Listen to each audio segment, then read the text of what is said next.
short potential idea for tenable holdings. And as far as technical goes, we've got negative and bearish divergences that have continued to establish in all three indicators. We have potential crossover with the zero line, and I really love this pattern here. I mean, this trend line goes through really cleanly through many wicks and candles, and with plenty of reaction to validate it. I mean, it's near perfect, and it's right towards that halfway marks of the COVID crash. It might have been where Tom Hanks had test positive for COVID, but anyhow, we had a really stunning looking head and shoulder looking top here, and yeah, it's a lot. Right shoulder is definitely a lot more extended, but I really like it. I really like how it's shaped up to be, and it seems like the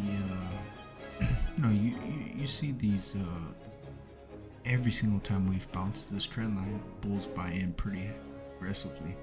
We've had that over and over again, all for the last couple years or so, and but really, we sort of had a counter trend rally here, and it just seems like it's sort of stalled.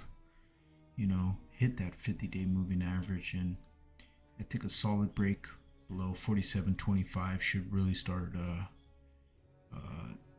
start taking out some stops and margin calls. And coincidentally, right below this primary trend line is the 200-day moving average. I mean, it is just lined up perfectly, and it's hugging this trend line right now. So again, that's 2 check marks for me. I think we might have had also, the weekly. This is the 50 weekly moving average, which acts as stronger support. And again, it's hugging it. So we got 3 check marks. I think it's a very pivotal point on the map, and a solid close below it on a hourly trade, or on an hourly close, or a day, or a solid daily close below that 47.25 shot us out of increase the odds of a pretty heavy selling on tenable holdings. And when you look underneath, their balance sheet is they've got a lot of problems underneath the hood, is basically what I'll say.